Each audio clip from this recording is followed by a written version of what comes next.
Good morning, Senator. Good morning, ladies and gentlemen. The public hearing of the Committee on Higher Technical and Vocational Education, joint with the Committee on Ways and Means and Finance, is now called to order. Let me first of all recognize our dear colleague, Senator Lito Lapid from the great province of Pampanga. Thank you, sir, for joining us, and uh, we know that you are interested in one of the bills here. I just I just found out that you are an author, and we'll do our best to fast track everything. We have our goal today of finishing all these how many measures? 16, 14, 14 bills at hand. Um, I would just like to make a short. I would also like to acknowledge our counterparts in the House of Representatives. I saw Congressman El Rey Villafuerte, who's been texting and calling this representation. Congresswoman Josephine Ramirez Sato, my mentor in the House. Our dear friend, Congresswoman Estelita Swansing. Our good friend also, former regional governor, now Congressman Mujib Hataman. Who else is present? No more. We will ask the secretariat to recognize also our guests who are online this morning. Comsec. Thank you, Mr. Chair. May we acknowledge the virtual presence of Dr. Joy Capistrano for House Bill 7019. Present and good morning. Morning. Thank you for being here. Dr. Marlene Jean Nielo Morning, Senator. for House Bill 7566, the Occidental Mindoro State College. Morning. Dr. Feliciana P. Jacoba for House Bill 6969, Good morning. University University of Science and Technology. Morning. Good morning, Senator. Dr. Joy M. Sorosa for House Bill 7537, the Davao del Norte State College. Morning po. Dr. Morning. Enrique G. Baking for House Bill 7687. Morning. Dr. Feliciana P. Jacoba, also from Nueva Ecija University of Science and Technology. Hello po. Captain Joel Abutal for House Bill 7693. Dr. Basiledes R. Estal for House Bill 6842, the Surigao del Sur State University. Dr. Christy Jean Ganiera for House Bill 6596 from Good morning, Compostela Valley everyone. State College. Thank you, Mr. Chair.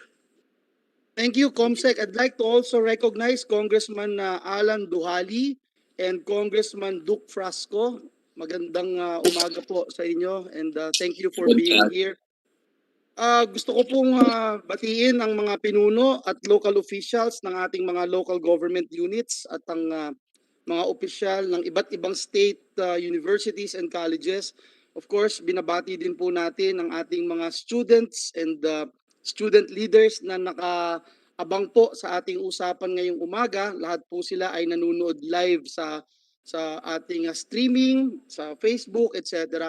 This morning, our committee intends to hear the comments and insights of our invited guests and resource persons on 5 bills converting local higher education institutions, or HEIs, into state universities, as well as 8 bills on campus establishment, conversion, and renaming of colleges. This is in line with the 1987 Philippine Constitution, which under Article 14, Section 1 asserts that the state shall protect and promote the right of all citizens to quality education at all levels. Furthermore, Article 14, Section 2 also states that the government must establish, maintain, and support a complete, adequate, and integrated system of education relevant to the needs of the people and society. We are considering these measures as part of this committee's role to monitor, evaluate, and empower the higher education system to meet the numerous challenges it faces.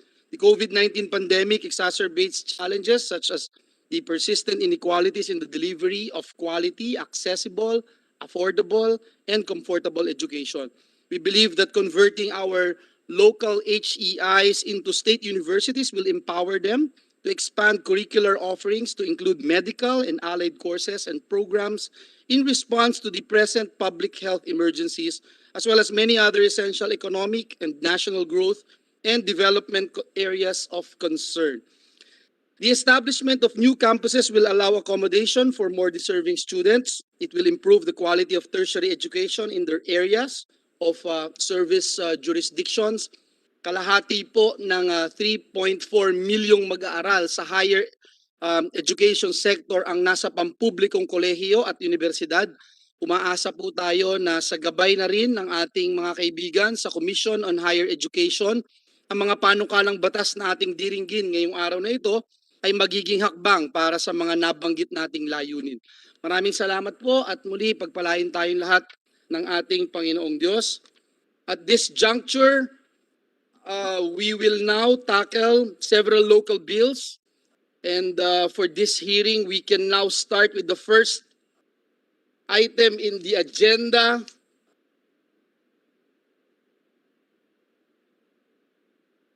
House Bill number 6858, Senate Bill number 1755, and Senate Bill number 1756. This is the conversion of Bicol State College of Applied Sciences and Technology into a state university to be known as the Southeast Asian University of Technology.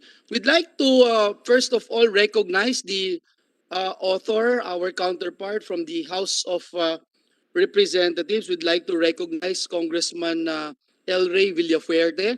Sir, Kong, you're recognized.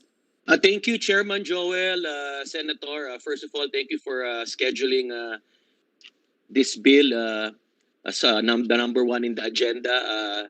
The Bicolanos has been clamoring for this conversion. As you mentioned, it's a constitutional enshrined in the Constitution for quality education. This CAST has been in operation for over 100 years, Senator Chair, for your info. It started as an annex. It was converted into a college last 2012. And now, with your support and the support of everyone, we would like to convert it into a university. It continues to raise the bar in quality education in Bicol and in our country. And with your support, we will continue to produce more competent and highly skilled graduates, which will be a pride of our country. So, Mr. Chair, we appeal that for your favorable consideration of this bill. Thank you. Thank you, Congressman El Rey, and we are here to help in any way we can. We'd like to ask the Commission on Higher Education, may we ask if Ched has any comments on this bill?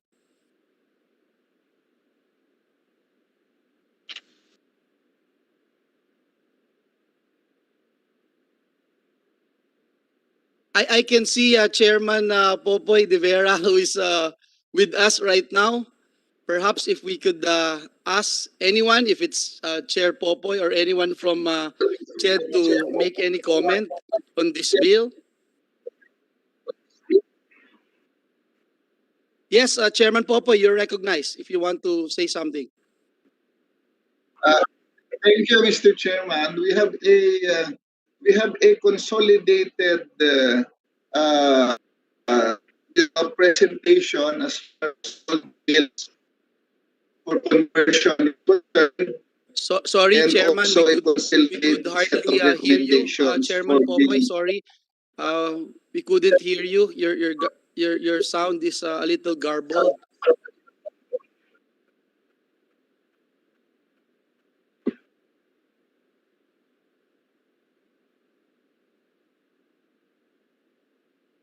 Now we couldn't hear you, sir. I think you are muted, Chairman Popoy.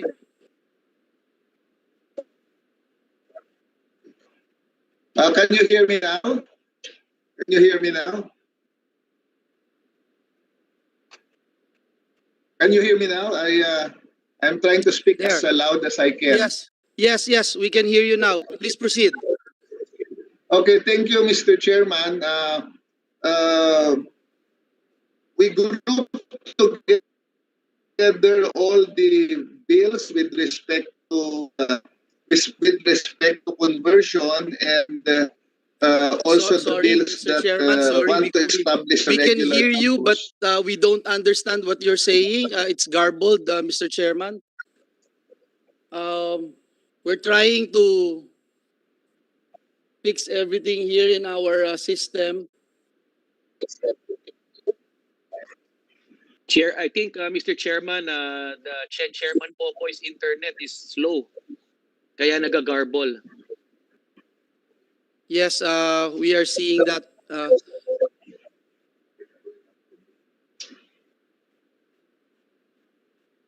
Technical natin.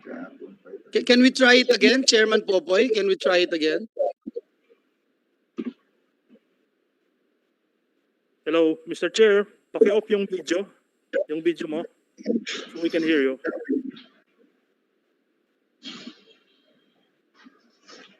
Can you hear me now? Yes, we can hear you. Okay, thank you, Mr. Chairman. I have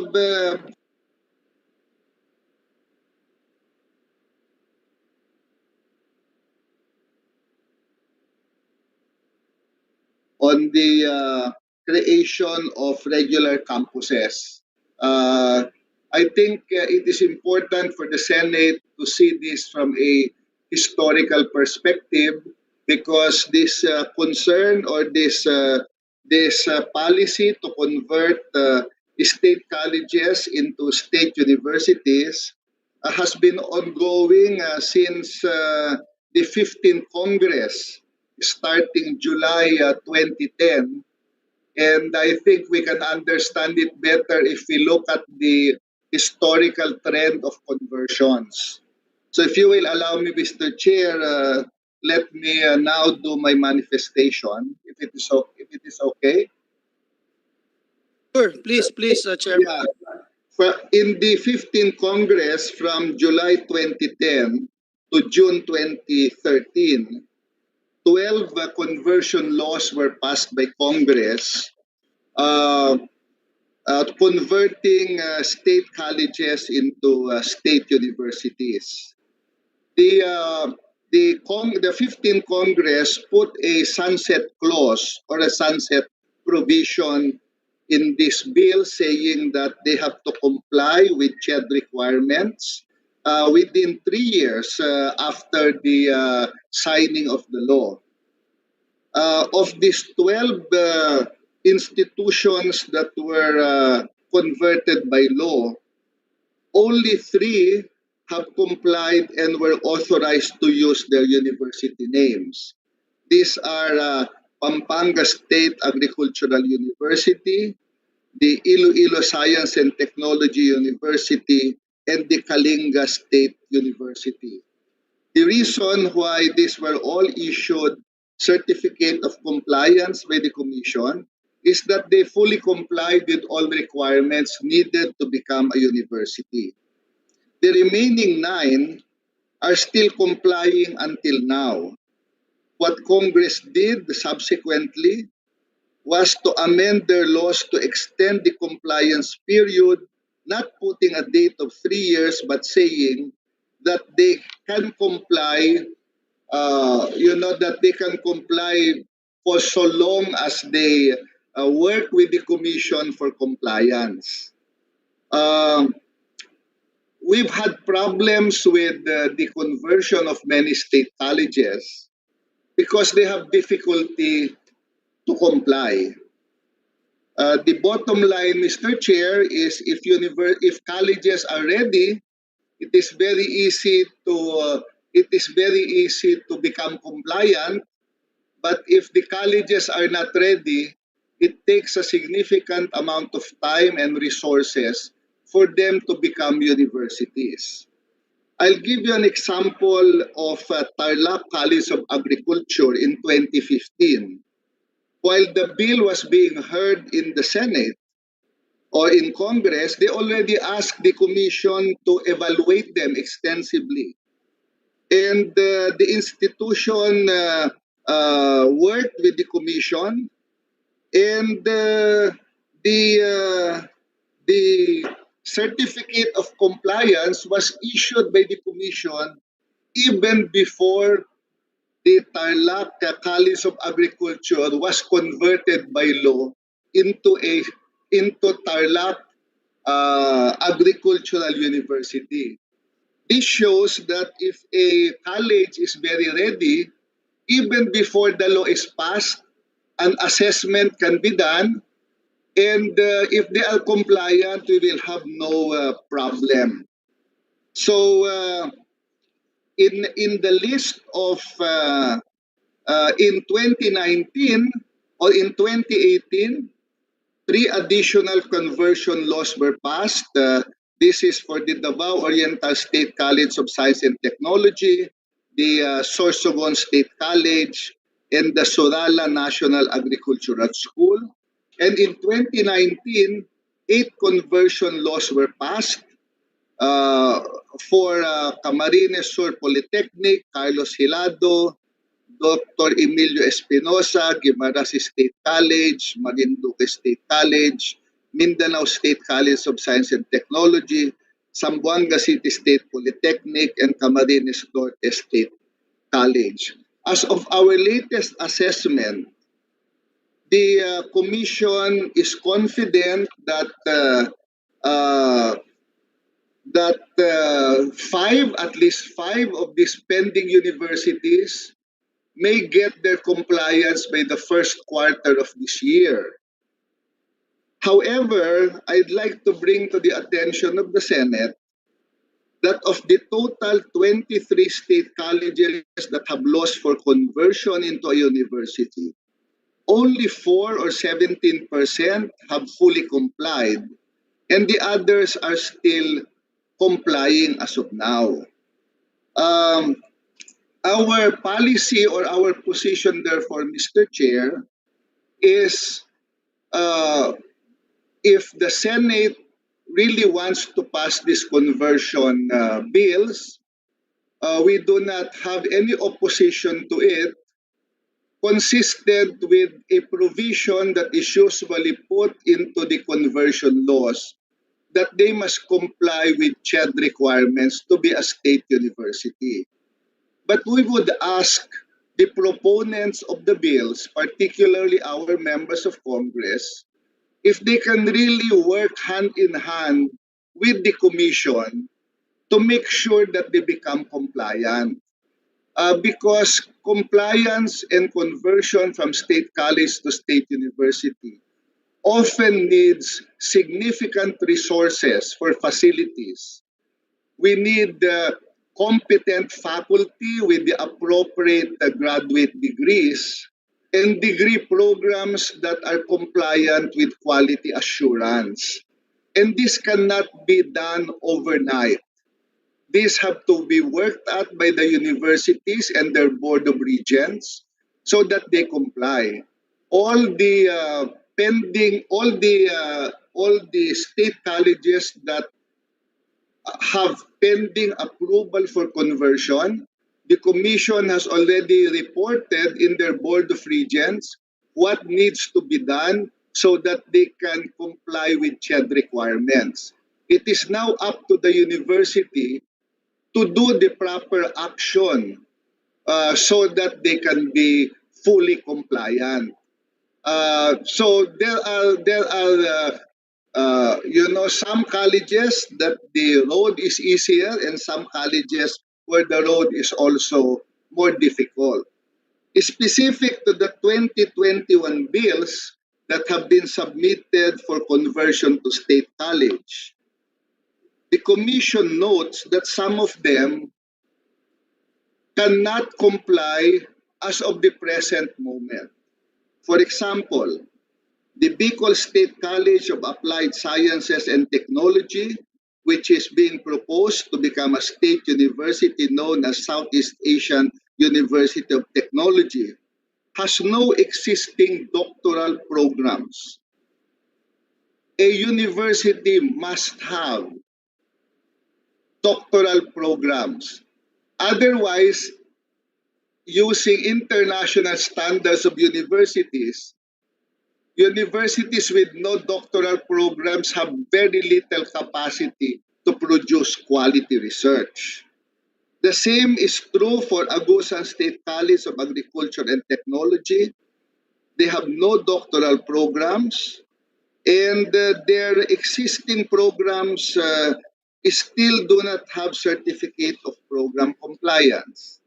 The same with Abra State Institute of Science and Technology. They have no doctoral programs. The same with Oriental Mindoro State College. The Basilan State College has one doctoral program. The conversion requires them to have three. So we ask again, Mr. Chair, that if Congress so desires to convert this, that it be consistent with the previous conversion, to put a provision there that they should be compliant with CHED requirements. The Commission will be ready to assist them every step of the way until they become converted. And we ask the proponents, particularly the members of the House who are supporting this, to work with the Commission so that the non-compliance provisions can be addressed slowly by the College and by the Board of Regents. Thank you, Mr. Chair. Thank you, Chairman Popoy. Mr. Chair. Before we continue, let me acknowledge our dear colleague, Senator Nancy Binay. She's one of the most hardworking senators. And also Congressman Rimpi Bondok is also with us. My mentor in the House is present. Thank you for being here. Before I recognize Congressman El Rey, if I get it right, Chairman Popoy, you have no objection unless we include a provision that the school or the state college university will be able to comply. That is the statement made by the chair. I'll give the floor to Congressman El Rey Villaverde, our author of the measure. Thank you, Mr. Chair. The first item on the agenda, particularly, is the House Bill 6858 and its counterpart, Senate Bills 1755 and 1756. Chairman Popoy has given us a briefer on the history of conversions. No, thank you, Chair Popoy. No, first, with regard to this bill, no, yung concern po ni Chairman Popoy is valid, but with regards to our bill, Mr. Chair, the conversion of BISCAS into a university, for the information of everyone, has been fully complied. In fact, the regional CHED has already forwarded all documents to the central office, the office of Chairman Popoy, and just awaiting for confirmation. The reason we were able to comply with all the documents, Mr. Chair, is that as early as September, when this was deliberated and approved in the House, we fully coordinated with Chairman Popoy's office and BISCAS for full compliance. So, Chair Popoy, I don't know if you're able to read all the documents. With regards to the conversion of the BISCAS into university, fully complied na po. And with regards to your concern, na in order for a university to be able to, a college to be able to be considered a university, kailangan may doctoral program. And Chair Popoy, fully complied na po ito. We are ready, BISCAS is ready to offer doctoral programs. The requirements in offering, in terms of manpower and other requirements, have been fully complied, has been certified by the region, and just awaiting for your certification. So, one noteworthy comment that I would like to point out, Mr. Chair, is when Chairman Popoy mentioned as early as 15, 16, 17 Congress, marami pong conversion na hindi comply. I would like to commend Chairman Popoy because we fully coordinated with him, and his concerns talaga ay ina-address na po namin yan, and I think ina-address na rin po yan in other conversions. But with regards to this measure, Mr. Chair, I would like to put on record that BISCAS has already fully complied with all the requirements for a conversion into university. And yung isang comment ni Chairman Popoy na kailangan ng doctoral program, fully complied na rin po, Mr. Chair. Thank you. Thank you very much, Congressman El Rey. If no one from CHED would like to respond, Chairman Popoy, we will direct now the Secretariat to prepare the corresponding committee report subject to the amendments. And Mr. Chair? oh yes, Senator Nancy, is that Senator Nancy?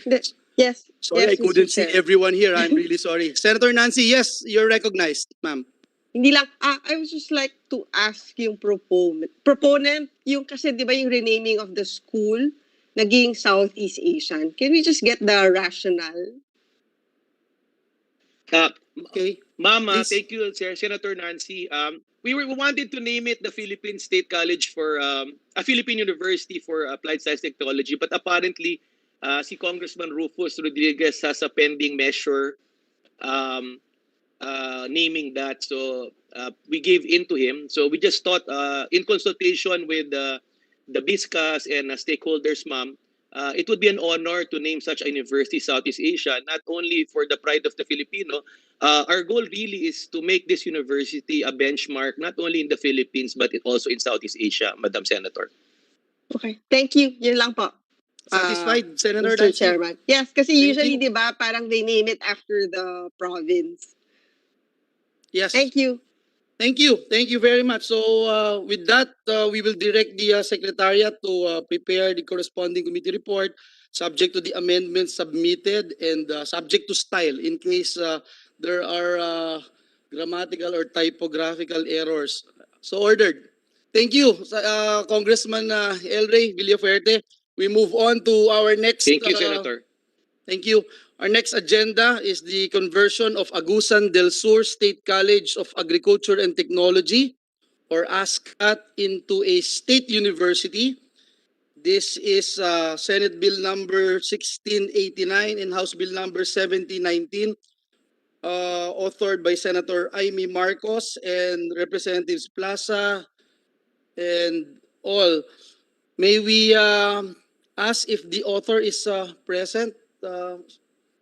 Comsec, do we have the author with us? The president of Agusan del Sur State College of Agriculture and Technology is present. Yes, Senator, good morning to one and Yes, all. please proceed. Yeah, foremost, my appreciation to our legislative support, Honorable Edibong Plaza, Honorable Mark Go, Honorable Eric Yap, Honorable Joey Salceda, and of course our counterpart bill with Honorable Senator Amy Marcos filing it now. So ASCAT has been existing for 113 years now as establishment. So, but as a state college, we will be 26th year by March 1, 2021. So presently it has two campuses, in one main campus in Bunawan and the other is in the nearby municipality Trento. So we registered an enrollment of 6,804. Our really intention of converting this state college into a university is, again, just like you, Senator, we want to empower our services here by expanding our curricular program offering. We want to raise the bar of standards and excellence of our higher education in this sector of country in Agusan del Sur. So with the statement of Chair Popoy, we wish also, and it's our prayer that we will be complying all the requirements of CHED for a universityhood. So that is why our programs and plans have been laid even 3 years ago, and our trajectory really is towards the universityhood. So our assurance, the commission, and of course our legislative support really is to comply with the requirements of the universityhood. On the note of the deficiency of ASCAT in doctoral program offering, actually it's a work in progress now. So the assurance of this office of the ASCAT really is to comply with all of those requirements, not sacrificing our standards for a university. So it's our really prayer that for ASCAT to be a state university, upon complying all those requirements, will be approved by this August body. Thank you. Thank you, President Joy. I think all of us would agree with the statements made by our dear chairman of the Commission on Higher and Technical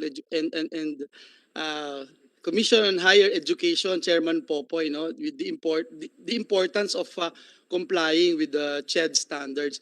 And thank you for acknowledging, President Joy, that you are doing everything to comply, and you are in that position right now. May we ask from CHED, Chairman Popoy De Vera is asking for recognition. Is Chairman Popoy online? I can see someone from CHED, but it's not Chairman Popoy. Chairman Popoy, or anyone from CHED would like to make a comment? Yeah. Chairman Popoy? Sir Chair. Dr.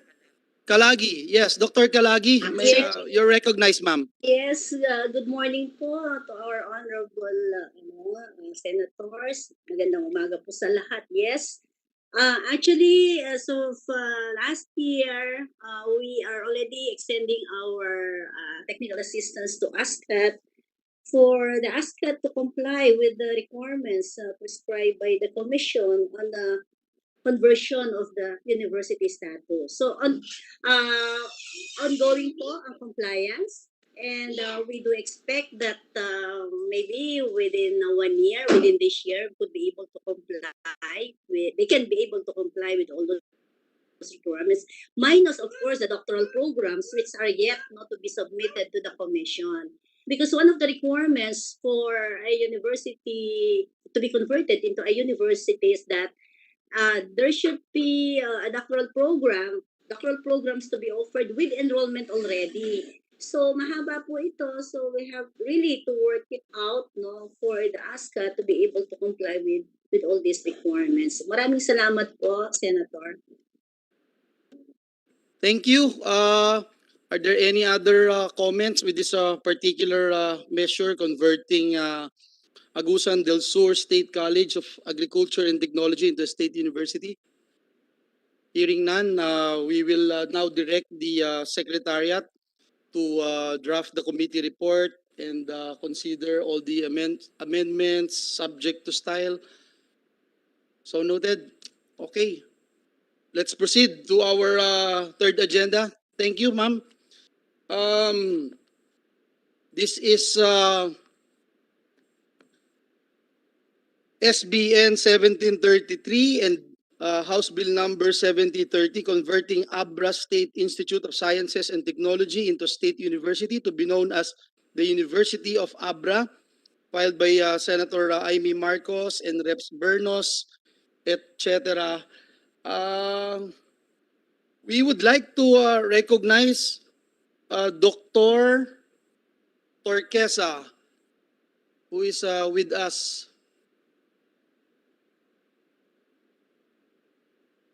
And nawala ho siya. Hirap, hindi kayo lapit sa akin masyado, kaya ako nagtatanggal. If wala pa. Ayan. Is that Dr. Orquesa? Diba kung makita ni Joel, sabi niya. Recognizing you, wala ka chair. Yes. We can hear you, Chairman Popoy now. Okay. Yeah, can we recognize Chairman Popoy first? He wanted to be recognized a while ago, and we're having problems with this connection. Chairman Popoy, you're recognized. Yeah, thank you, Mr. Chair. I'd like to put on record and manifest that BISCAS, or the Bicol State College of Applied Science and Technology, is not compliant for conversion. I do not know what the president of BISCAS has been reporting, but they are not compliant as of now. They have no doctoral program, and submission of documents to the regional office is not compliance. That is just evaluation if they are compliant. So I ask Mr. Chair again that all the bills for conversion have a provision there that they must fully comply with CHED requirements. That's the manifestation of the commission, Mr. Chair, because it will be unfair to all the other universities that are Understand in that, line Chairman. getting evaluated. If we exempt universities from the rigors of CHED evaluation, the other universities while being treated, differently, will all complain. Thank you, Mr. Chair. Thank you, Mr. Chairman. And as I mentioned a while ago, we will consider your statements and subject, of course, to all the requirements that you are asking to be compliant with the CHED standards. Thank you. We'd like to recognize now, as we recognized a while ago, Dr. Gregorio Torqueza. Sir, you have the floor. You are in mute mode, sir. So if you can unmute your computer.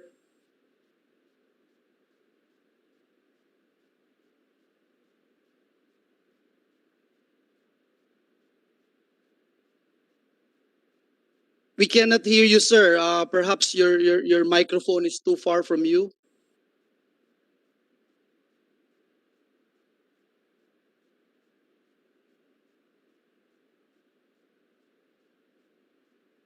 Here? Hello. Can't hear. There, we can hear you now, sir. Please. Okay. You Good may morning, also Mr. want Chair, to adjust and your camera, sir. Senator Nancy wants to see you. Yes, thank you. Thank you, sir. Please proceed. good morning, Mr. Chair, and all the members of the committee. In behalf of the Albright State Institute of Sciences and Technology, first of all, I would like to extend our heartfelt thanks for considering this bill converting the Albright State Institute of Sciences and Technology into the University of Abra.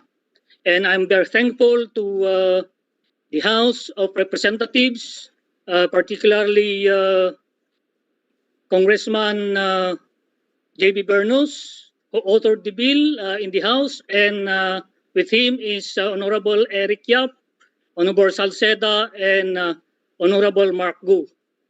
In as much that our chair in the Commission on Higher Education manifested that all of us, particularly ASIS, have not yet been compliant with all the requirements. I would like to inform the committee that we are trying our best to comply with the requirements. As of now, we have only two non-compliant in our list. And these two are one, our institutional sustainability assessment, but we already prepared to be assessed by CHED. We are just waiting the schedule from CHED for the assessment, and I already submitted for PhD programs to our Board of Trustees, which is now pending in the board. We hope that in due time we can comply with these two requirements, which are already been submitted for consideration of CHED. Thank you very much, Mr. Chair. Thank you, sir. Ched, like to hear from Ched if they have comments on this particular measure, or we will just follow the statements made by Chair Popoy as long as they complied with the CHED standards. No other comment? So if there are no objections to House Bill number 7030 in consideration with Senate Bill number 1733, the committee secretariat is hereby directed to prepare the corresponding committee report subject to the amendments submitted and subject to style in case, again, there are the grammatical or typographical errors. So ordered. we'll proceed with the item number 4. This is House Bill number 7566, converting the Occidental Mindoro State College into a state university to be known as the Occidental Mindoro State University. And at this juncture, we'd like to recognize my very good friend, my mentor from the 12th, 13th Congress, Congresswoman Josie Sato. Ma'am, Mr. you're Chair, recognized. Mr. Chair, this is Yes, Congressman. Yeah. who's I that? would no kasi ano Congressman Villafuerte. With the indulgence of Congresswoman Sato, we'll give a short airtime to Congressman El Rey, who is raising his hand. Yes, Congressman El Rey, you're recognized. Thank you, Mr. Chair. Thank you, Congresswoman Sato, for your indulgence. Si Chairman Popoy kasi has put on record that we are not fully compliant. Just put on record, the BISCAS has already fully complied. Ang inaantay na lang po, Mr. Chair, is the permit to offer. With regard to the concern of CHED Chairman Popoy na wala raw doctorate program, BISCAS is ready to, may enrollees na po, may manpower, may building to offer doctorate. They are just waiting for the permit to offer from the chairman, which was duly endorsed by the region po. So in terms of compliance, yung concern na hindi po maka-offer ng doctorate, pwede na po, ready na po, may enrollees na, may teacher na, may manpower, may building. We're just waiting for the CHED chairman to issue a permit to offer po, Mr. Chair. Thank you. Thank you for that information, Congressman El Rey. We'll proceed with the item number 4, and we again recognize our distinguished former colleagues, Congresswoman Josie Sato. Ma'am, you're recognized. Thank you very much, Mr. Chairman, Senator Joel Villanueva, honorable senators, members of these committees, my colleagues from the House of Representatives, ladies and gentlemen, good morning. All of Occidental Mindoro is eagerly awaiting the passage into law of House Bill number 7566, a legislative measure that proposes to convert the Occidental Mindoro State College, its main campus and 5 satellite campuses, into a state university. The importance of accessible quality higher professional, technical instruction and training in the fields of education, engineering, science and technology, arts and humanities, information and communications technology, architecture, criminology, midwifery, accountancy, business administration and management, agriculture and forestry cannot be overemphasized.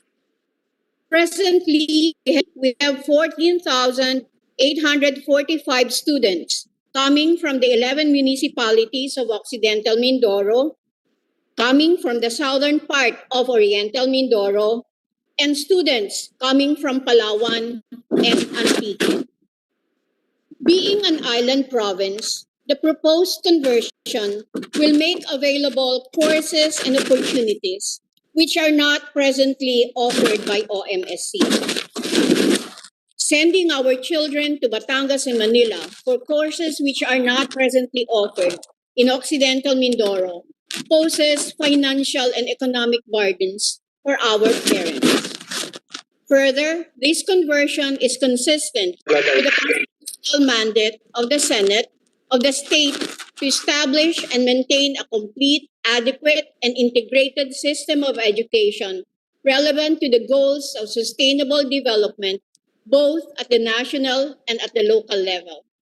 And as we, in Occidental Mindoro, strive to define a new and better normal for our families and communities as we face the many challenges brought on by the COVID-19 pandemic, a strengthened education system will be invaluable in our efforts to get back on our feet, to pursue growth and progress, and improve the quality of life of all Mindoreños.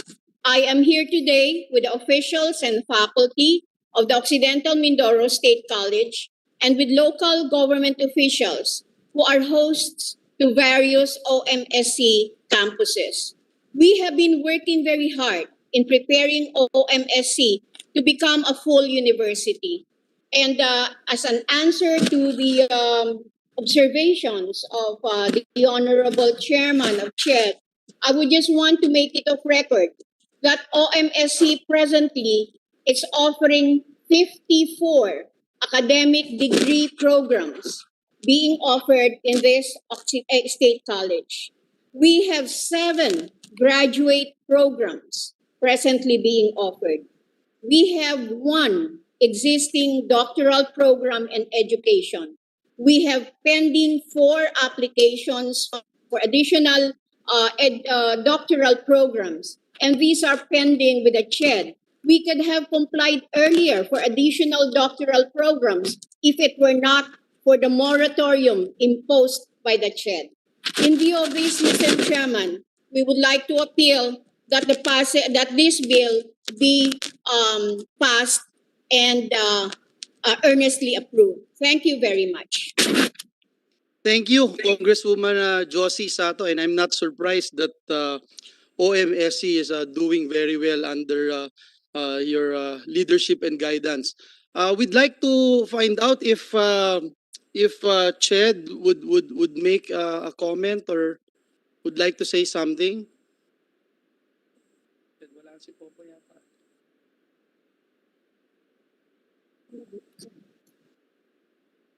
Is there anyone from at CHED regional level perhaps? Because I don't see Chairman Popoy here with us. Do you have a representative from CHED who would like to make a comment? As mentioned earlier by Chairman Popoy, they have generally they have no objections about with this measure, as long as there's a caveat or inclusion of a compliance provision in the bill. And we have heard Congresswoman Josie Sato, there's this doctoral program, 54 academic degree programs, 7 graduate programs, etc. So may we hear from Ched? Is that from Ched?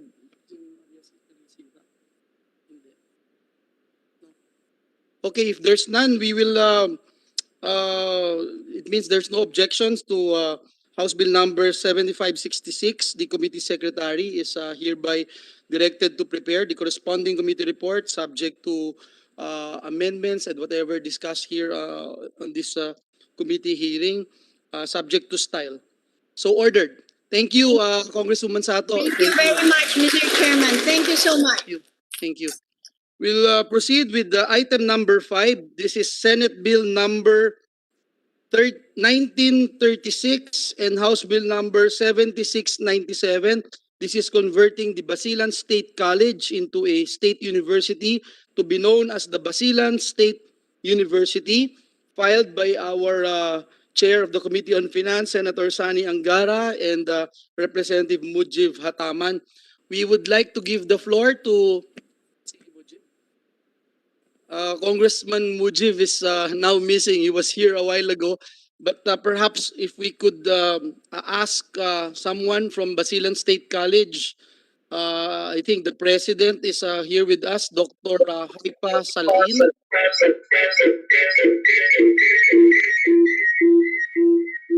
Please mute your microphone if you're not talking. So we give the floor to the president of Basilan State College, Dr. Haipa. Dr. Haipa Salain. May we know if he's here? Good afternoon, sir.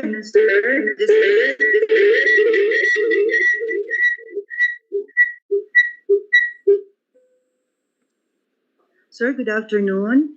This is Basilan State College, Beata Aurelio, the planning director. Our college president is in equally important event. We would like to hear, shall we acknowledge the Region 9 Director, Rodi Garcia, to speak in behalf of our data presentation, which Yes, we have forwarded to Region 9. Regional Dr. Ruth Director of Garcia. what? Are you from CHED? po. CHED. From CHED. CHED Okay. Region 9.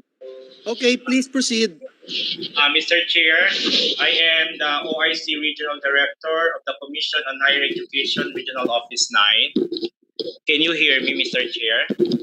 Yes, we hear you, but Senator Nancy is asking who's the one talking. So I'm sorry. Who are you again? Sorry, sir. I am the OIC Regional Director of the CHED Regional Office 9 in Zamboanga Peninsula. This is this is relative to the evaluation that we conducted in Basilan State College relative to their conversion to university. Actually, Mr. Chair, we conducted the evaluation sometimes November, and we found out that they are compliant to the standard, and so we forwarded to the central office. As to the question on the number of the graduate programs that the institution is offering, they met already the standard of having 6 graduate programs. On what the question is that on the number of students enrolled in the programs.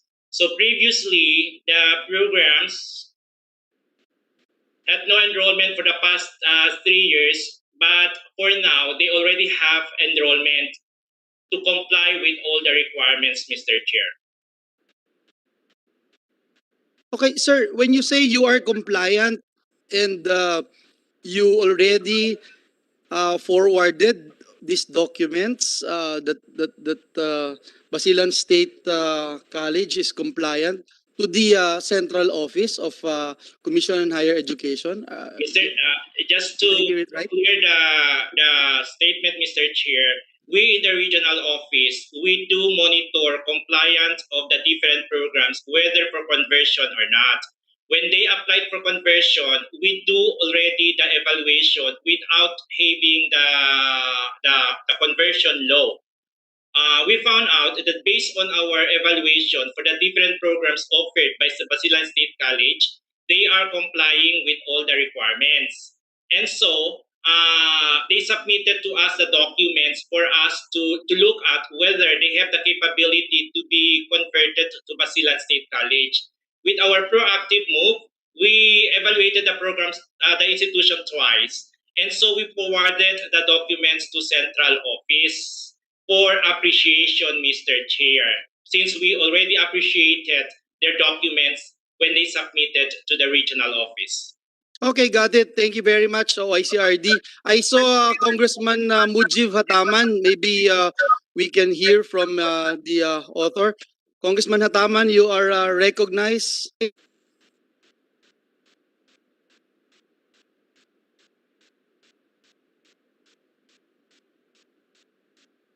Mr. Chair, thank you, Mr. Chair, for Mr. Chair. Yes, Congressman Hataman, we can hear you, sir. Please proceed. Yes, thank you, Mr. Chair, for this opportunity and for taking into consideration our proposed measure under Senate Bill 1936. Mr. Chair, just for the record, I would like to inform this committee and other resource persons here that Basilan State College is the only state college in the province of Basilan with main campus, with one main campus and 3 extensions.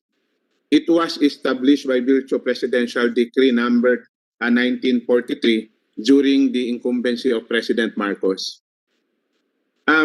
Mr. Chair, the bill seeks to convert Basilan State College into university in order to cater to its growing number populations and courses needed. Basilan State College also was able to comply with the requirements set forth by the CHED to manifest its readiness to become a state university. Just for the record, Mr. Chair, what are the advantages of converting Basilan State College into university? First, it will give the Basileños access to better quality education and without having to leave Basilan. At sa totoo lang, Mr. Chair, sa ngayon lahat dahil sa very limited courses na ino-offer ng Basilan State College, karamihan ng mga estudyante, tingin ko nasa 30 to 40% ng student population sa Basilan ay pumupunta ng Zamboanga City at ibang malapit na syudad or lalawigan.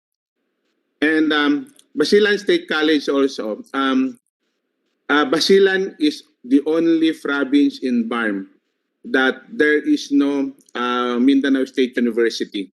Thus the need to convert, the Basilan State College into university to cater the needs of the population and student of the province of Basilan. Thus the need for its conversion, Mr. Chair, at maraming salamat po. Thank you, Congressman Mujib Hataman. This representation know very well the province of Basilan, having my compadre, Congressman Mujib, for being there for quite. I mean, with this representation and Congressman Mujib together in the House of Representatives for so long, no. May we ask from? Well, we have heard from OIC. Regional Director of CHED, if there are no other comments from anyone, from my colleagues in the Senate, we will Mr. Chair, proceed. Yes, who's... this is again OIC. I just want to make a clarification regarding the evaluation we conducted. Yes, you may proceed, yes. We conducted an initial evaluation of the documents just for us to appreciate as to the readiness.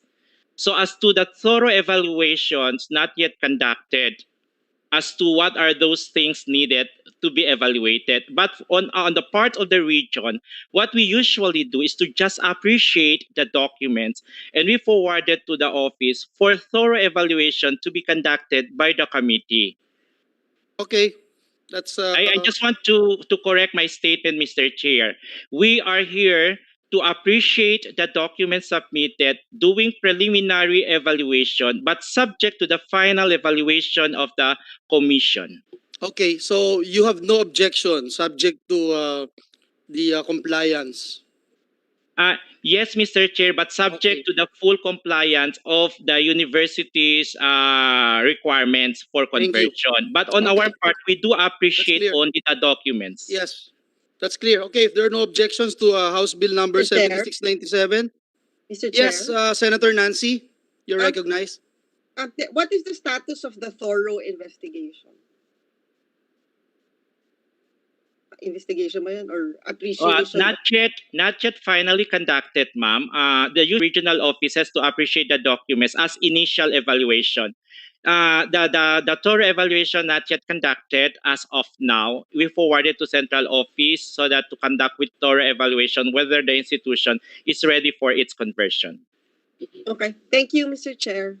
Yeah, so having no objection to House Bill number 7697 in consideration with the Senate Bill number 1936, the committee secretary is hereby directed again to prepare the corresponding committee report, subject to the amendments submitted and subject to the issues raised during the committee hearing and subject to style. So ordered. Thank you, Congressman Mujib, and regards to our friends in Basilan. Thank you. We'll proceed now to item number 6. This is converting the Dulag Satellite Campus of Eastern Visayas State University into a regular campus, filed by Senator Amy Marcos and Reps Romualdez et al. Okay. We were told that our dear friend, Representative Swansing, will manifest on behalf of Congresswoman Romualdez for EBSU. Congresswoman Swansing, you are recognized, ma'am.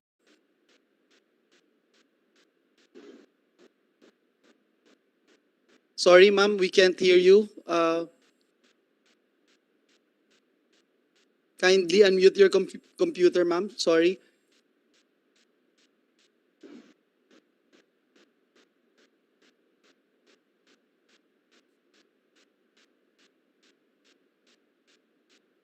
Ma'am, do you hear us? If you can...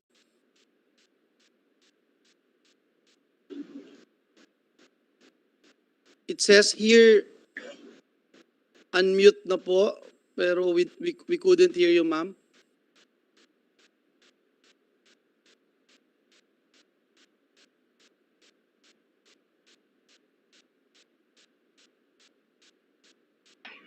Mr. Chair, Yes, who's that? Chairman Popoy. Yes, Chairman Popoy, you're recognized, sir. Mr. Chair, I am the chair of the Board of Regents of Eastern Visayas State University. We have discussed this extensively, and the CHED fully supports the approval of this measure. Thank you, Mr. Chair. Yun yung pinaka malakas at makapangyarihang statement ngayong discussion dito sa item number 6. Mr. Chair, Sorry, Congresswoman Swansing, we still couldn't hear you. I'm really sorry. But with that, it means that there are no objections to House Bill number 4959 and in consideration with Senate Bill number 1653. So the committee secretary is hereby directed to prepare the corresponding committee report, subject to style. So ordered. Thank you, ma'ams and sirs. We go to item number 7.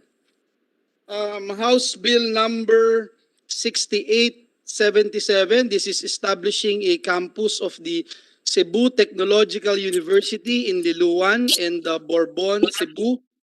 We have with us Representative Frasco. Sir, you're recognized, Congressman. Hi, dagang salamat. Good morning. Good noon, Mr. Chair, Senator Joel, to the members, Senator Nancy Binay, my colleagues in the House of Representatives. I believe the Cebu Technological University President, Dr. Ancheta, is here. First of all, Mr. Chair, thank you so much for taking into consideration my House Bill 6877. If you'll allow me, Mr. Chair, let me paraphrase my explanatory note. This bill seeks to establish a Cebu Technological University regular campus in the municipality of Liloan and the municipality of Bourbon, province of Cebu. As mentioned earlier, Mr. Chair, Section 1, Article 14 of the 1987 Constitution provides that the state shall protect and promote the right of all citizens to qualify education at all levels and shall take appropriate steps to make such education accessible to all. Republic Act number 9744, dated November 10, 2009, provided for the conversion of the Cebu State College of Science and Technology system in the city of Cebu and all its satellite campuses located in the province of Cebu into a state university to be known as the Cebu Technological University. The law provides that the main campus of the CTU shall be in the Cebu city. Currently, Mr. Chair, CTU has 9 campuses with its main campus in the city of Cebu. At present, the university has satellite campuses in Argao, Barile, Carmen, Daan Bantayan, Danao, Mualboal, San Francisco, and Tuburan. The municipality of Liloan, for your information, Mr. Chair, is a first-class municipality in the province of Cebu with a total population of over 150,000 people residing in 14 barangays. It is home to a number of industries in need of technical instruction such as livestock and vegetable farming, baking, ceramics, manufacturing, among others. Bourbon, the municipality of Bourbon, is a fourth-class municipality in the province of Cebu with a population close to 50,000 people. The main sources of livelihood in Bourbon is farming, fishing, including crop, livestock, agriculture, farm, machinery, vegetable, and others. Cebu province, not including Cebu City, has a population of over 3.2 million, Mr. Chair. In order to achieve the mission of the university to provide advanced professional and technical instruction for special purposes advanced studies, industrial trade, teacher education, agricultural, fishery, forestry, engineering, maritime, aeronautics, and land-based programs, arts and sciences, health sciences, information technology, and other relevant fields of study. And in order to provide quality education to more students, there is a need to further expand the university. Establishing a CTU regular campus in Liloan and Bourbon will greatly benefit the families of students living in far-flung areas in the province of Cebu. Not only will it provide savings in tuition and other fees to the residents, but more importantly, it will fulfill the state's policy to provide access to quality tertiary education for all. Thank you and good noon, Mr. Chair. Thank you very much, Congressman Frasco. We'd like to hear from Ched of their comments. Should we call on Chairman Popoy or the... Thank you. Yes, Thank you, Popoy, you're recognized. Mr. Chairman. Cebu Technological University is a very good, top-notch university that is currently being assisted by CHED, and we project that maybe in 1 to 2 years they will join the universities ranked in the Asian region. They have very, very strong potential. Having said that, however, we hope that in this bill, when new campuses are created, that sufficient funding be ensured. Number one, for facilities, for faculty items, for laboratories, because if the campuses are created but they are not fully funded, CTU will not join the top universities in Asia because each of these campuses will be evaluated for certificate of program compliance for quality assurance. And when these are evaluated by international bodies, they might not make it. So while we do support this, we hope that provisions be put in to ensure sufficient funding for facilities and faculty items. Otherwise, we lose the opportunity of moving Cebu Technological University to become one of the good universities in the Asian region. Thank you, Mr. Chair. Thank you, Mr. Chairman. We recognize and again congratulate our friends from CTU. We would like to put on record that we are more than willing to work hand in hand with Congressman Frasco, and Senator Nancy Binay is nodding her head, and I got a text from Senator Sani Angara, who is the chair of finance here in the Senate. So Congressman, marami ho kayong kakampi rito, and Chair Popoy, let's work together. We're excited, no, for CTU to qualify as top university in Asia. So again, if there are any other comments from my colleagues here in the Senate, anything? If there's none, there's no objections to House Bill number 6877. The committee secretary is hereby directed to prepare the corresponding committee report, again subject to style. So ordered. Thank you and congratulations, Congressman Frasco and Thank you, Mr. Chairman. CTU family. And I'd like to extend my gratitude also to Chairman Popoy and also to Senator Nancy Binay and to Senator Angara. Daghang salamat usab, Senator Joel Villanueva. Daghang salamat. Next on the agenda, item number 8. We will consider up item number 8 and 11 because they're both from Nueva Ecija University of Science and Technology. One is the establishment of a regular campus of Nueva Ecija University of Science and Technology in Santo Domingo, Nueva Ecija, and the other is establishment of a regular campus of NEUST in Nampicuan, Nueva Ecija. This is sponsored by our dear friend, Congresswoman Estrelita B. Swansing. Ma'am, if you are... Thank you, Mr. Chair. You recognize Congresswoman Swansing. It's good to see you and good to hear your voice too. Thank you very much. I'm so sorry for that, Mr. Chair.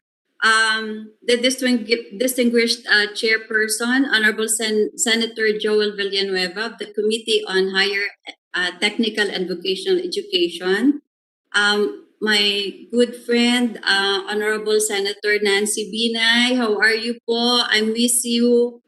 To my dear colleagues who are present today, resource speakers and guests, Chairman Popoy, good morning.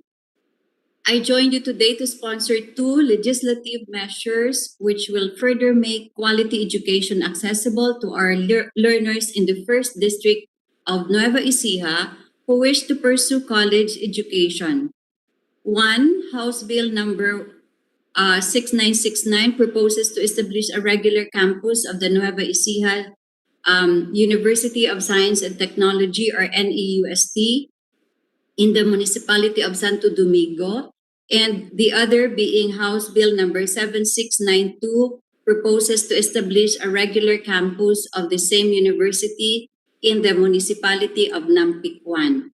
Both municipalities are situated far from the main campus of NEUST and would normally take hours to travel in between.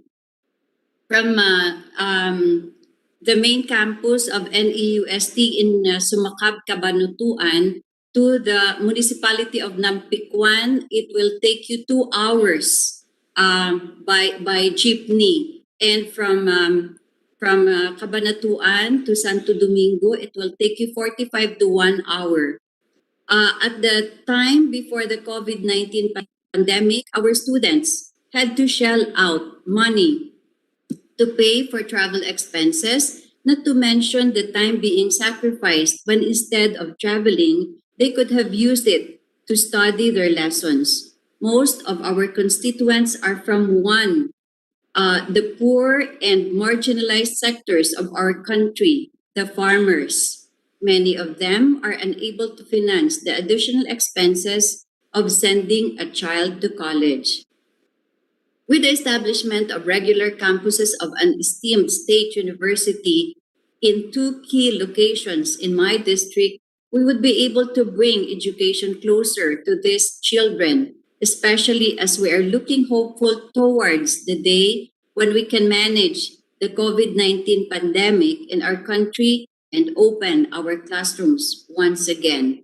On that short note, Honorable Chairperson, Senator Joel Villanueva, I ask the support of the Senate for the passage of both measures in vital recognition of education as a leveling tool to combat poverty in the countryside. Before I end, Mr. Chair, thank you very much for your support. Be assured of our full support in the coming years. Thank you very much, Mr. Chair. Thank you very much, Congresswoman Swansing. I'd like to put on record that I'm very much aware of NEUST. Suki po ako sa mga activities nila, and thank you again for all your support, Congresswoman Swansing. We'd like to hear from Ched regarding this particular measures, House Bill number 6969 and House Bill number 7692. Thank you, Mr. Chair. Yes, Chairman Popoy, you're recognized. The Commission interposes no objection to House Bill number 6969 because the program offerings in the Santo Domingo campus have already been issued a certificate of program compliance. That means they are assured of quality assurance by the Commission. As far as House Bill 7692 is concerned, because this is a campus that is very remote in Nampicuan, we take the similar position that we hope Congress will ensure sufficient funding for facilities and faculty and laboratories and what is needed for this so they can comply with the certificate of program compliance of the Commission. Thank you, Mr. Chair. Thank you. Well taken, Chairman Popoy. Are there any other comments from my colleagues, Senator Nancy, Senator Lapid? If there are no objections to both Mr. Chair? Yes? Congresswoman Swansing. Before you act on my bills, I would like to assure Chairman Popoy that I will personally work hand in hand with CHED to comply with the CHED's requirements. Thank you very much, Chairman Pupoy. Thank you so much. Thank you, Congresswoman Swansing. Yes, yes, Senator Nancy, you're recognized. And siguro similar with the one we did para kay Congressman Frasco. Rest assured, Kong Swansing, that kasama po si Senator Joel, kasama si Senator Angara, hahanapan ho natin ng pondo itong bagong campus niya. Yun lang po. Thank you, Mr. Chairman, and congratulations, Kong Swansing. Thank you very much. Thank you very much. Mr. Chair, I may be allowed to express my gratitude to talagang sinusuyod po ninyo. Alam ko po kayo ni Senator Nancy, talagang kilala niyo po yung aking mga barangay dahil talagang sinusuyod niyo ito. Thank you so much for the support. And thank you, Chairman Popoy. Thank you very much, Senator Nancy. Thank you very much, Senator Joel. Thank you, Congresswoman Swansing, and thank you, Senator Nancy. Again, if there are no objections to both House Bill number 6969 and House Bill number 7692, the Committee Secretariat is hereby directed to prepare the corresponding committee report subject to style. So ordered. Thank you and congratulations. We now proceed to item number 9, which is the establishing campuses of Davao del Norte State College in Carmen, Santo Tomas, and the Island Garden City of Samal in Davao del Norte, filed by Congress Representative Duhali. May we know if Congressman Duhali is still online? Present. Yes, we recognize Congressman Duhali. Thank you. Good noon, Senator Joel Villanueva. Good noon, Senator Nancy Binay, Senator Lito Lapid, to Chair Popoy, magandang hapon po to my dear colleagues in the lower house, to the members ng committee, magandang hapon. It is our desire in Davao del Norte to provide accessible, affordable education, especially to these 3 local government units.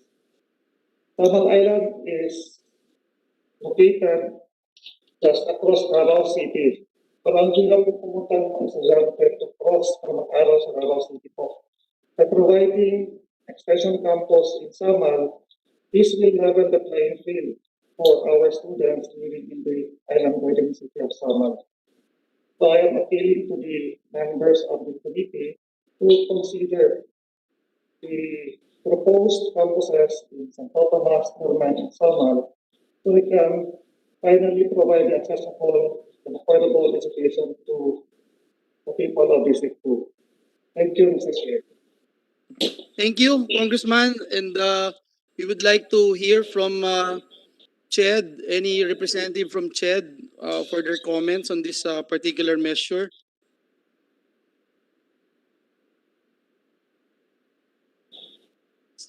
Chairman Popoy, if you have any comments in this particular measure, House Bill number 7692. Yes, Chairman, you're recognized. Thank you, Mr. Chair. May I request that our regional director in Davao be allowed to speak in behalf of the region. They have done a preliminary assessment of this already. And if we will, please allow her to, Maricar Casquejo, our CHED director, be allowed and be recognized. Thank you. Yes, Ms. Maricar Casquejo, please proceed. Thank you, Mr. Chair, and good noon, everyone. CHEDRO 11 interposes no objection as to the proposed establishment of satellite campuses of Davao del Norte State College in Carmen, Santo Tomas, and Island Garden City of Samal. This will open doors and give some opportunities to poor but deserving students whose parents cannot afford to send their children to college. The proposed sites are potential since LGU are supportive and facilities are available and there are enrollees. Each campus will have its own niche with a specific course or program offerings so as not to compete with each other and to fully develop its potential. So the Davao del Norte State College, with the support of the Office of the House of Representative Alan Duhali and the LGU, are working with the compliance. So to date, Mr. Chair, these proposed campuses, although with potentials and will really solve the need, they are still non-compliant, but compliance are already on progress po. Thank you, Mr. Chair. Thank you. Thank you very much, Ms. Maricar. May we know if our colleagues would like to make a comment or any manifestation on this particular measure? There being none, and as we have heard from the representative of CHED, there are no objections to House Bill number 7537. The committee secretary is hereby directed to prepare the corresponding committee report, subject again to the amendment submitted and subject to style. So ordered. Thank you. And congratulations also to Dr. Joy Sorosa, who's also... Thank you, sir. Thank you, Mr. Chair. Congratulations. We now proceed to House Bill 18, Senate Bill number 1862 and House Bill number 7687, converting the extension campuses of the Don Honorio Ventura State University in Santo Tomas, Porac, Lubao, Candaba, Apal, Mexico, Santa Rita, Florida Blanca, Guagua, and Sasmuan in Pampanga into regular campuses of DHVSU. So at this juncture, we will give the floor to the author of the measure, my esteemed colleague, my mentor. For a lot of people are asking me why I am always on the floor. I'm acting as majority leader here in the Senate. Sometimes I'm presiding, and I would always tell them that I learned from the masters in the House of Representatives, and one of my mentors are here with us, Congressman Rimpi Bondok. Sir, Congressman, you're recognized, and it's good to see you. Good morning to the Honorable Chairman, our esteemed Senator of the Republic, someone we hold in high esteem and was contributed much to the benefit of the nation, the Honorable Joel Villanueva, and the Honorable Nancy Binay, and to our author, the Honorable Manuel Lito Lapid, members of Congress, members of the Senate, and of the House of Representatives, from the CHED family, our esteemed Chairman, of course, Sir Popoy, and to the Davtsu family, which is the Don Honorio Ventura family, led by President Dr. Backing. We would like to say good morning, and to all other resource persons, good morning. And with that, Chairman, if I may, please say substitute bill, Mr. Chairman. The Don Honorio Ventura State University is the oldest vocational school in Asia. It was founded in Pampanga in 1861. It has been operating for 160 years, providing us with quality education, and I congratulate the CHED and the Davtsu family, and I thank them for their continued support to the province of Pampanga and Central Luzon. My original House bill concerns 6 extension campuses of Don Honorio Ventura State University, all of which are operational. They have been funded locally. They are operating. The Santo Tomas campus has been operating for 10 years with locally funded buildings and employees and has almost 2,000 students. The Candaba campus has been operating for 1 year, has around 600 students. The Apalit campus has been operating for 1 year and has around 500 students. The Porac campus has been operating for 9 years, locally funded, and has more than 1,000 students. The Lubao campus has been operating for 4 years and has more than 2,000 students. And the oldest extension campus is in Mexico, Pampanga, which was the subject of the House bill of my esteemed colleague, the Honorable Aurelio Don Gonzalez. It has been operating for 20 years now. And our House bill and the Senate bill filed by the Honorable Lito Lapid seeks to regularize these campuses along with the bill of the Honorable Mikey Arroyo, creating additional campuses in his district. We wish to thank Ched, we wish to thank the Davtsu family for bringing education to all corners of the province of Pampanga. And though we seek to regularize these campuses with national funding, rest assured of the continued local funding by the local executives, our governor, the Honorable Delta Pineda, the respective mayors, as well as us, members of the House of Representatives, wherein with our districts, these campuses may be found. We will continue to support this institution to provide education to our constituents. With that, I appeal to our esteemed colleagues to please aid me in the passing of our Senate bill and House bill seeking to regularize these campuses. Thank you so much, Mr. Chairman. Thank you for your kind words. And thank you to your father, our Deputy Speaker, Brother Eddie, who is a co-author of this measure, along with Congressman Doming Rivera of Party List Sibak. Good morning to everyone. Thank you very much. Thank you, Congressman Rimpi Bondok. It's always nice to hear you and your insights. Before we continue and ask Ched to comment on this particular measure, may I just be allowed to put into records the manifestation of our dear colleague, Senator Lito Lapid for Don Honorio Ventura State University. He's been here. He was the first one on online kanina, no? Even I think half an hour before we started the hearing. We thank our dear colleague Senator Lapid for being so early and for supporting this particular measure. I also would like to put on record that this representation, together with Senator Gatchalian and Senator Mig Subiri, visited the province of Pampanga last Friday lunch, and we had a luncheon meeting with all the mayors together with the governor and the vice governor, Nanay Lilia and Governor Delta.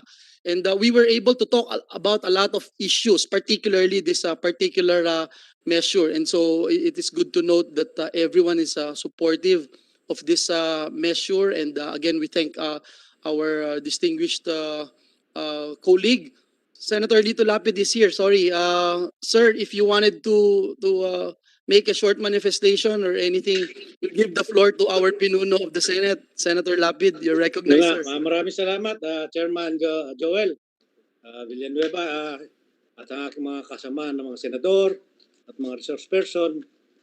Salamat po sa pagtalakay sa aking Senate Bill 1862 at sa House Bill 7687. Yung nga po, mayroon po akong opening statement. Sisumiti ko na lang po sa i-insert ko sa record. Yung nga po, gusto ko lang pasalamatan ng mga kasama natin, mga congressman dito po sa Pampanga. Unang-una po si Congressman Lasatin at Second District, si Congressman Mike Arroyo. Third District, yung pong Dabso nga, napagtulungan na nga namin ni Congressman Dong Gonzales yan. At ang idol ko, nandiyan nakikita ko rin nagsasalita si Congressman Rimpi Bondok ng 4th District. At yun nga po, gusto ko rin pasalamatan ang ating governor na si Dennis Pineda at si Vice Governor Lia Pineda na alam natin, mga Kapampangan, gusto natin mapabuti ang ating mga mag-aaral, mga estudyante. Alam niyo na po ang background ko, kulang ako sa pag-aaral. At yung nga, gusto ko makatapos din sila lahat. At noong 1996, nagtayo din po ako ng foundation nung araw. Yung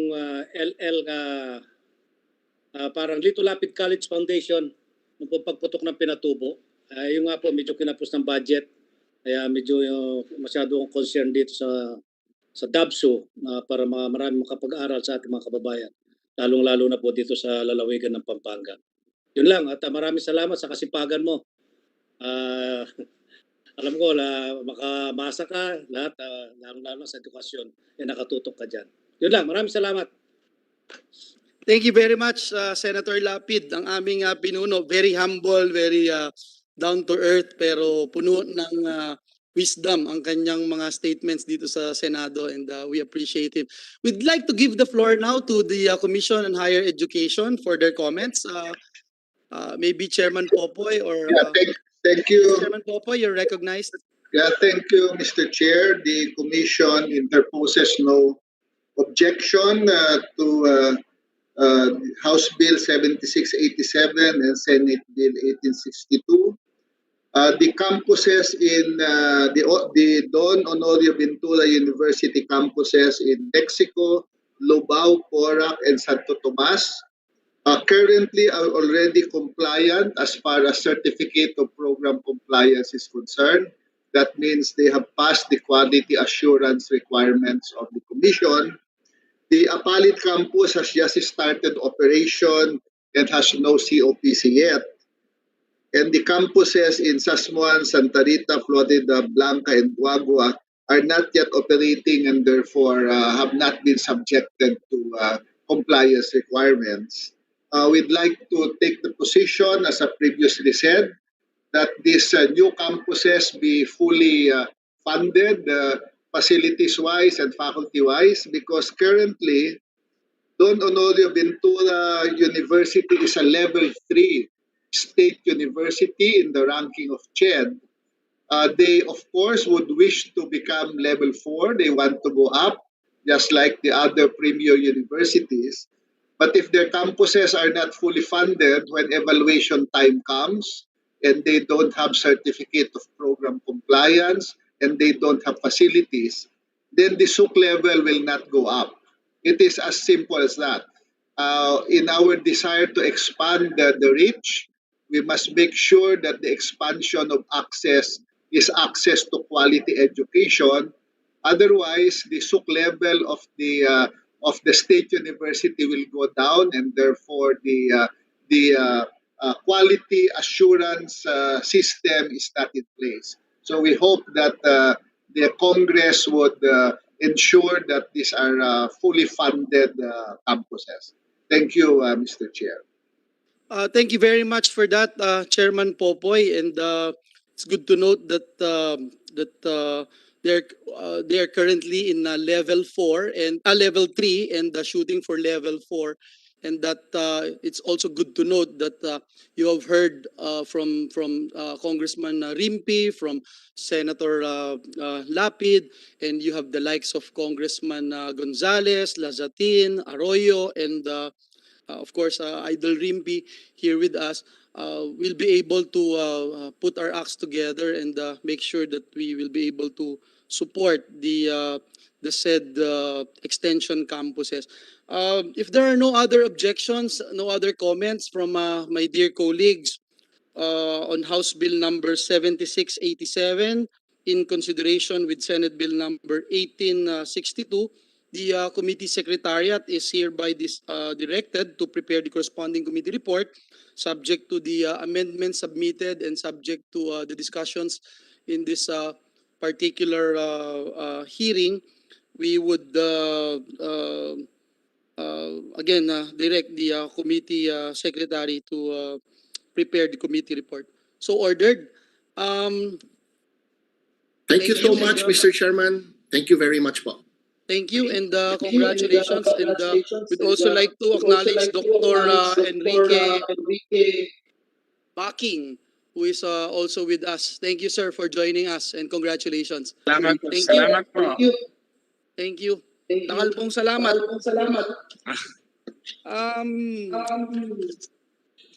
We go now to item number 12, which is House Bill number 7693, establishing a Philippine Merchant Marine Academy campus in Cagayan de Oro City, Misamis Oriental, filed by our good friend, Representative Rufus Rodriguez, Representative Mark Go, and Representative Eric Go.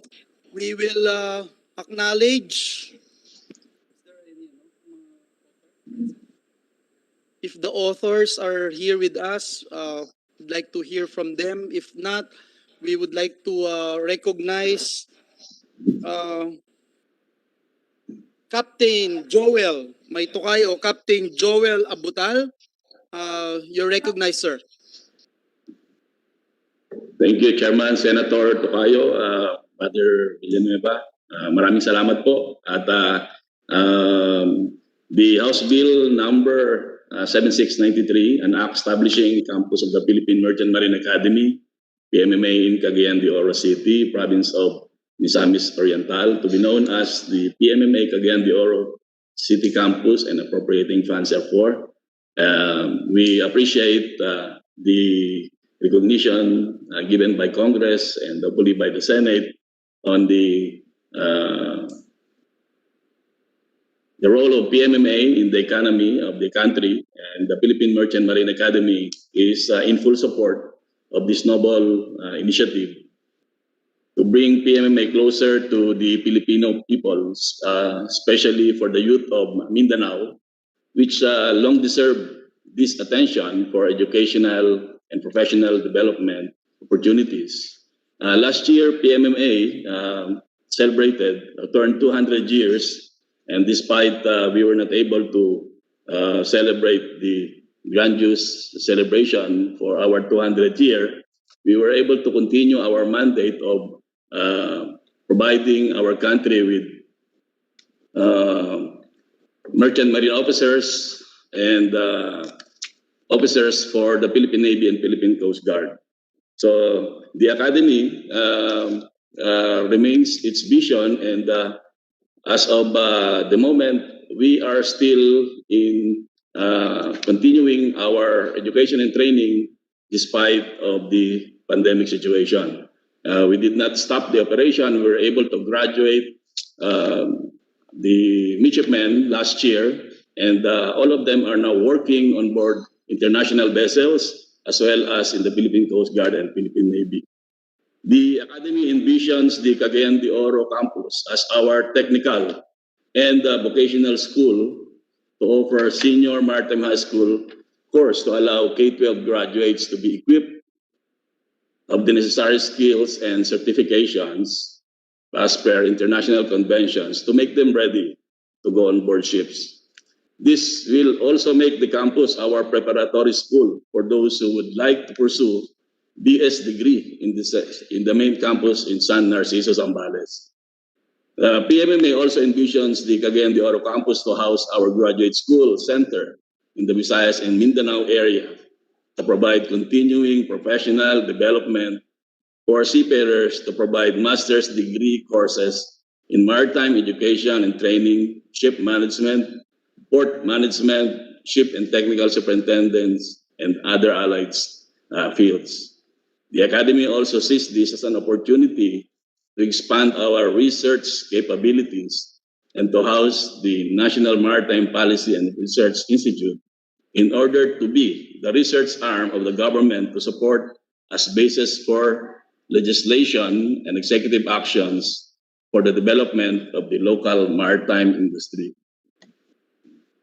The PMMA would like to take on the challenge and bring forth the golden opportunities in PMMA closer to the countryside, to the hinterlands, to the urban poor, and to those who have less in life, so that they may have more with PMMA. Every one of us always advocate peace and development. There can be no lasting peace without development, they said. But there will be no development without jobs, employment, accessible education, and the opportunities for those who dare to dream to get out the cycle of poverty. Honorable members, it is our fervent prayer that you allow PMMA to lead on and provide those opportunities to our less fortunate and bright individuals and indigents in the countryside and all over the country. With the opportunity lies challenges as well. The current charter of the PMMA, Republic Act 3680, originally approved in 1963, poses challenges and restrictions on how to maximize the potential of the Mindanao campus of PMMA. As of the moment, PMMA is short-handed in manpower as well as far as faculty, admin, and fiscal needs. Our annual budget which we utilize to provide quality training to our midshipmen, also depends largely on the different rules and regulations set for the state college, and not as a maritime academy, which poses a mismatch of our mandate and the resources the national government appropriates for us. Our major final outputs and performance indicators also are only similar to that of an SUC. But the role we are playing in the national scene is that of both a maritime academy producing merchant marine officers and engineers, and of a service academy providing manpower to our armed forces and the Philippine Coast Guard. With the discussion on this bill, may we also use this opportunity to lead your attention to another laudable measure in Congress, also authored by Honorable Rufus Rodriguez, our Deputy Speaker, who passed the bill in the lower house, this bill in the lower house. The House Bill 6439, or an act declaring the Philippine Merchant Marine Academy as the National Maritime Academy, strengthening it for the purpose and appropriating funds therefore. We believe that these two important legislations, when put into unison, will complement each other and be of vital importance to each other so as to achieve our national goal to become a maritime superpower in Asia and the world. Marami pong salamat at mabuhay po tayong lahat. Salamat po. Thank you, Captain Joel. We'd like to hear from Ched of their comments on this particular measure. Do we have, we still have Chairman Popoy or the region? Yes, Yeah. Chairman Popoy, you're still there. Thank you. Please proceed, sir. Thank you, Mr. Chair. Number one, as maritime education is now a joint responsibility of CHED and Marina, I would like to request that the Senate get the position of Marina on this matter. The issue of seafarers is a continuing concern that CHED and Marina are addressing at the international level. And therefore, any developments in maritime education, we ask that the Senate consult with the Marina as they will consult with CHED on the proper development of maritime programs. That's the first manifestation, Mr. Chair, because otherwise, the assessment of the seafarers of the Philippines is still hanging with the European Union, and the risk that we may be delisted from the whitelist has not been resolved until now. So I ask that we tread very carefully on any development in maritime education, consistent with the policy enunciated by the President himself when he signed an executive order ensuring that both Marina and CHED are jointly accountable for maritime education. Having said that, Mr. Chair, PMMA is a top-notch higher education institution. We support its expansion. Again, in the context of the whole of maritime education, if I may be allowed, please recognize our Regional Director Raul Alvarez, under whose jurisdiction the proposed area being considered is being discussed, so that he can give an insight on higher education situation in that particular region. So, Mr. Chair, if you can recognize Regional Director Raul Alvarez. Thank you. Thank you, Chairman Popoy. We'd like to recognize Regional Director Alvarez. Sir, you're recognized. Thank you, Senator Joel. Thank you, Chair Popoy, the rest of the senators, to my colleagues in higher education, presidents of the SUCs. Mayong to kanatong tanan. Good noon. First and foremost, sir, we presently have 4 maritime schools dito po sa Northern Mindanao, Region 10. Sa Cagayan de Oro, iisa na lang. So we have one private university offering a maritime program. And complementary to that, the CHEDRO takes the position that with government's full support, we could provide a better alternative for those sinabi rin ni Superintendent Captain Joel kanina na for those who have less but deserving. We believe here sa Mindanao, marami pa po. We have so many students who would aspire to join the maritime trade.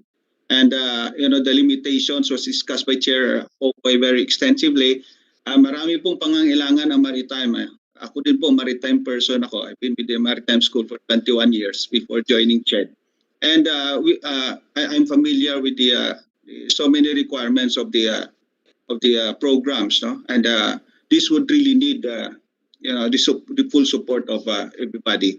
And to make this work for the people of Mindanao, the CHEDRO takes the position of the chair that this is a very noble undertaking, and we expect that compliant facilities and the endeavor of PMMA to extend here in the island of Mindanao as a whole would cater to our people here who need and who dream to become seafarers, Senator. So in behalf of CHEDRO 10 and my other regional directors present for Region 9 or Region 11, and I think Director Kalagi also of Caraga, I know they will also take the position of the CHEDRO 10 in supporting this bill, Mr. Chair. Thank you so much. Good afternoon. Thank you very much, Regional Director Alvarez. In principle, I fully support the initiative of our dear friend, Congressman Rufus, and other members of the House. But I also would like to join the statements made by our distinguished chairperson of the Commission on Higher Education. I am very much aware of the maritime education program of the country, me being part of TESDA for quite some time. As you are aware, there are TESDA subjects or national certification program in the maritime sector education. And so I'd like to, I just wanted to pose one question to Captain Joel with regard to their coordination with Marina and how they are looking at this particular measure, and perhaps if he can give us or orient us with their position on this. Sorry, because we don't have a representative of Marina right now, but it would not delay or hurdle the passage of this measure, no? Of course, subject to their position on this particular measure, we will give them time to explain. But can we hear from Captain Joel, sir? Yes, sir. Thank you so much. Sir, yours truly is a member of technical panel for maritime education, chaired by the administrator together with Secretary Popoy de Vera. And PMMA is mandated by CHED and Marina to develop the enhancement of maritime education and training in the country. This is our response to the inspection findings made by EMSA. And we are on top of that. And we have submitted actually 80% of the entire course packages for first year, second year, and third year. The reason why PMMA supports this novel intention is that PMMA is a classic example of education to employment institution. As of this time, first year, our first year midshipmen already an assured employment, or shall we say that around 60 to 70% of them now are being taken by the partner shipping companies. Our second year are all taken by companies. And there are still many companies who are looking for cadets from PMMA in order for them to send to their respective vessels.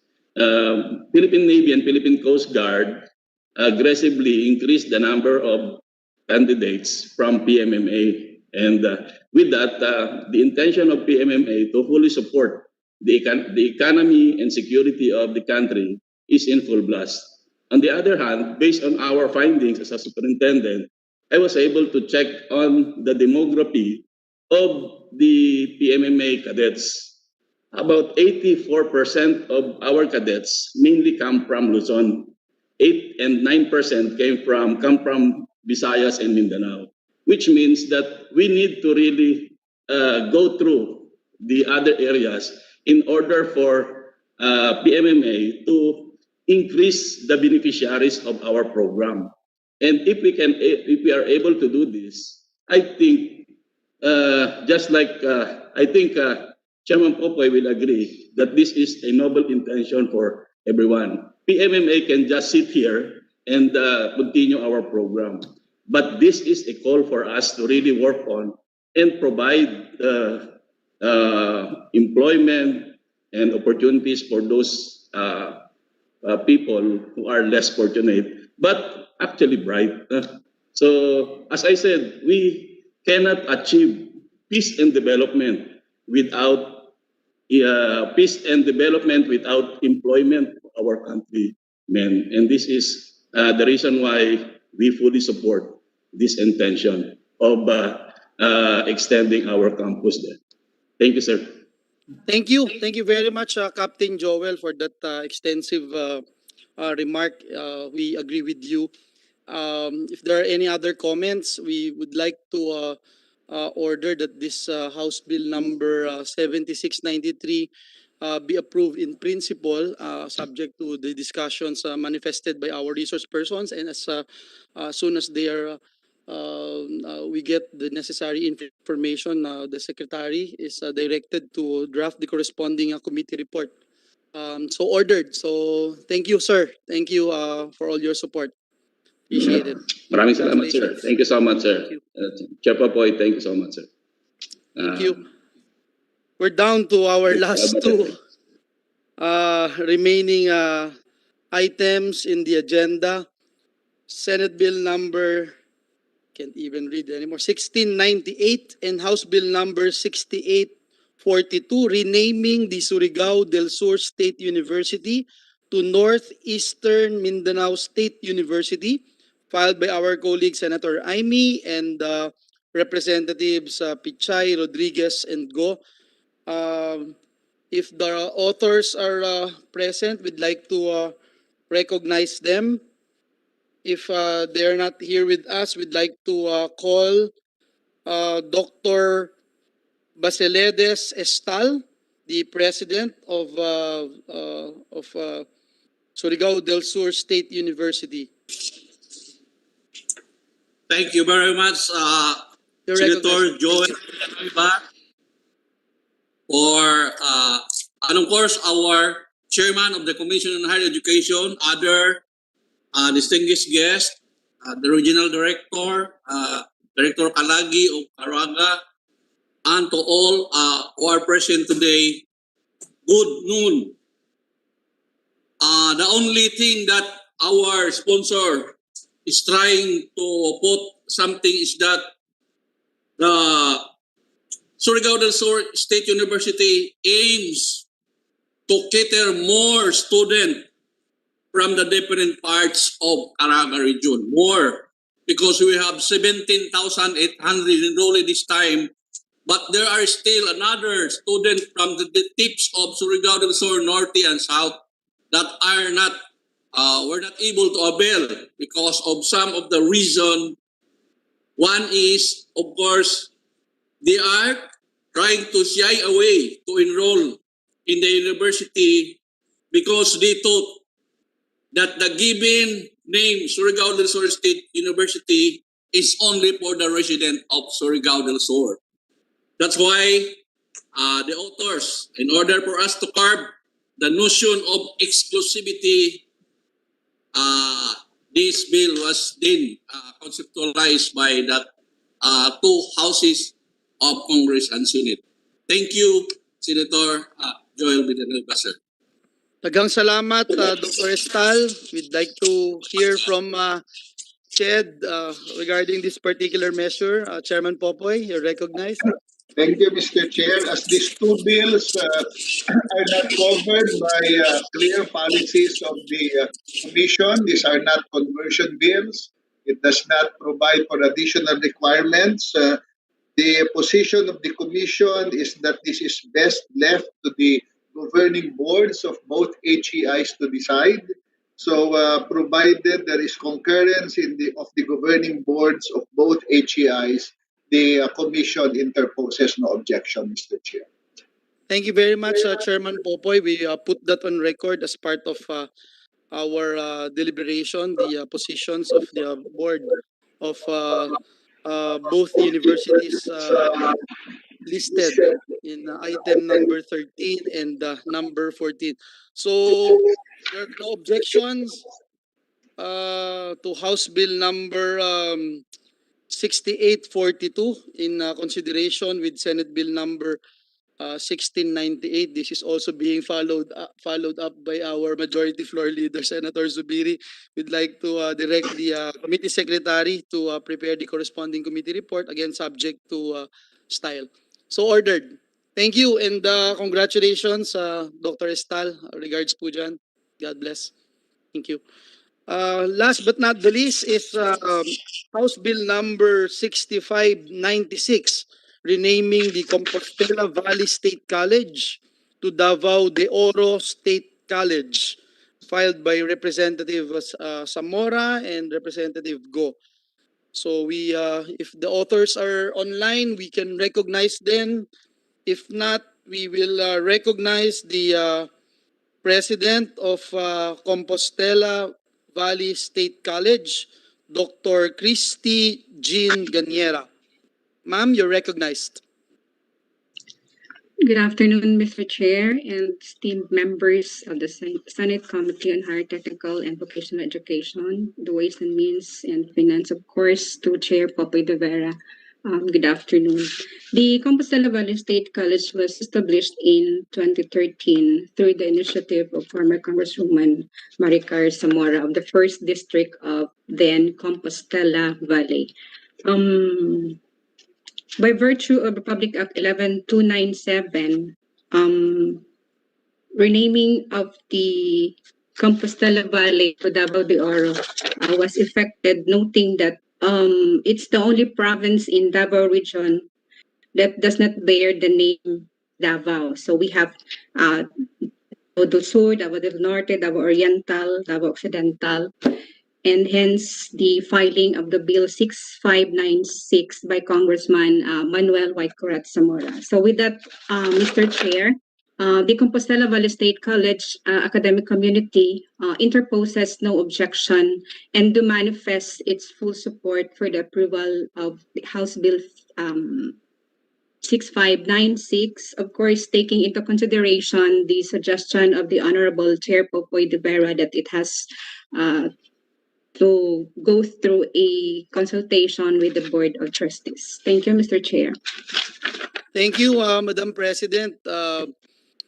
I suppose the statements made by Chairman Popoy kanina would apply to this particular measure. I would also like to put on record President Christie that when I became a member of the House of Representatives in 2001, the first province that I visited in Mindanao is Compostela Valley with then Congressman Whitecorat Zamora. So I will interpose objection if I don't get to see or talk to him. I'm just kidding.